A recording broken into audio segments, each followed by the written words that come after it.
Guys, kita menang guys. 4-1 guys dengan Laos. Tengok tim kita power kau tahu. Tapi kena cakap lah. Alah dengan Laos boleh lah. Oi.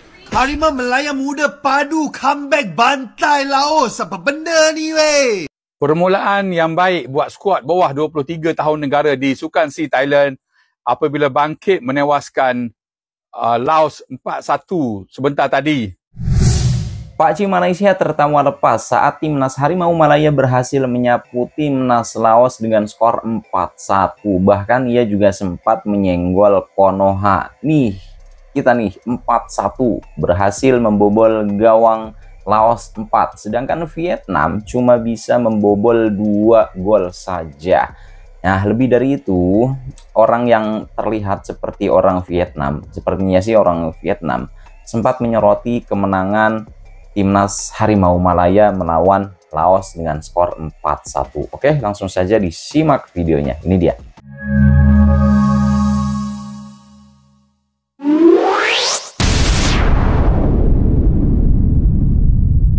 Permulaan yang baik buat skuad bawah 23 tahun negara di Sukan C Thailand apabila bangkit menewaskan Laos 4-1 sebentar tadi.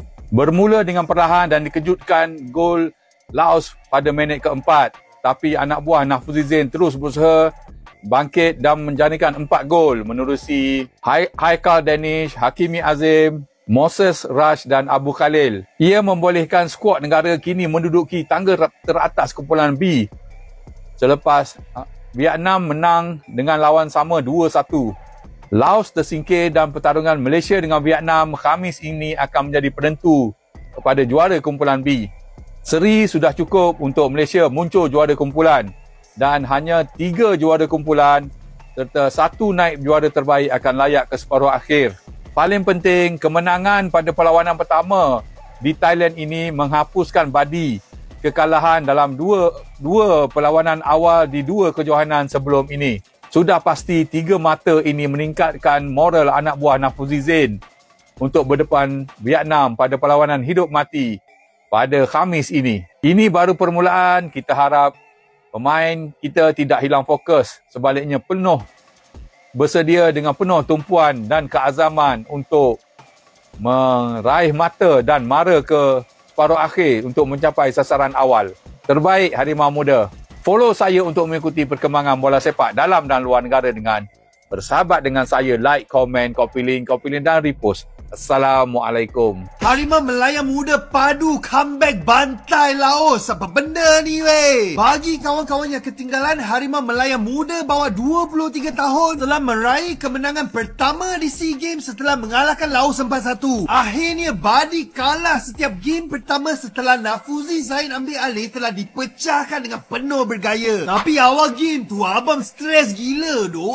4 minit je Laos dah skor 1 biji gol. Untuk seketika tu defense hilang fokus. Rindu Karipap kat rumah kot. Lepas bolos tu baru kita main serius. Defense lebih solid dan mula membina serangan dari belakang. Laos pula main low block tunggu counter attack. Goal equalizer Harimau Muda datang dari Haikal Danish yang menjadi duri dalam daging untuk Laos dari awal game. Memang poacher gol. Bagi first half kita yang kawal permainan. Laos memulakan second half dengan agresif dan hampir menjadikan gol. Hilang fokus lagi. Takkan sedap sangat Karipap kat rumah. Lepas tu Harimau Muda kembali mengawal game dan menjaringkan 2 biji gol dalam 3 minit oleh Hakimi Azim dan Moses Rush. Gol keempat Malaysia datang pada masa tambahan oleh Muhammad Abu Khalil setelah Laos kena kad merah. Malaysia kini duduk tempat pertama di kumpulan B, tapi fokus kita sekarang ialah game hari Khamis lawan Vietnam. Yang itu bukan lawan yang mudah, tapi kita wajib bantai dia orang. Guys, kita menang guys.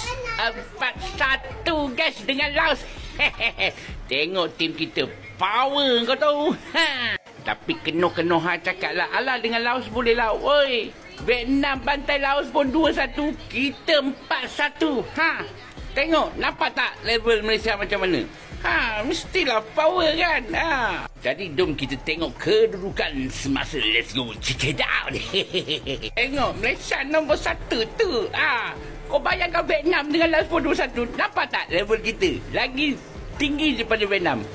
Apalagi guys.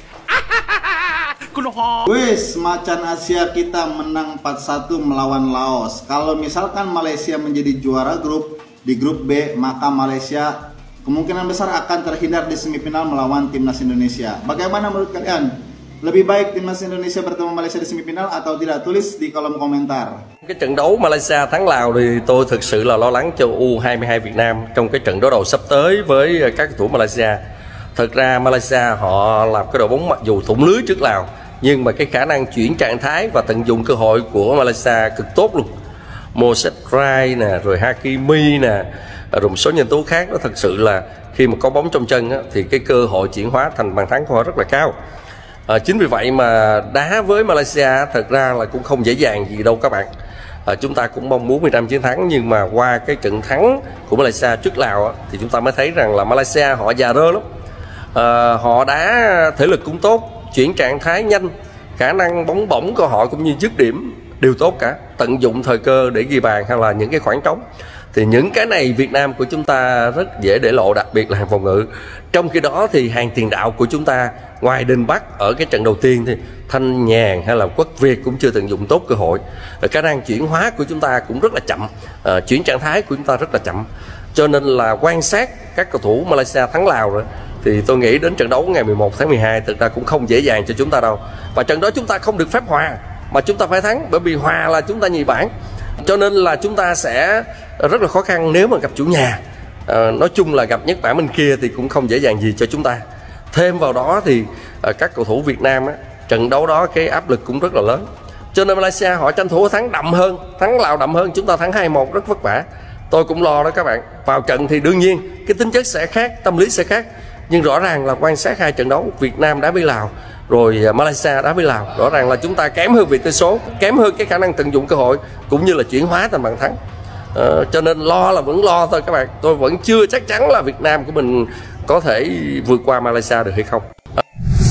Jadi begini teman-teman, ada pelajaran yang bisa kita ambil dari ekspresi Pak Ci tadi, Pak Ci yang bertopi ya. Ekspresi orang ketika senang itu memang sangat beragam dan sering muncul secara spontan tanpa bisa dikendalikan. Ada yang menunjukkan kegembiraannya lewat tawa lepas, ada yang hanya tersenyum kecil tapi matanya berbinar bahagia.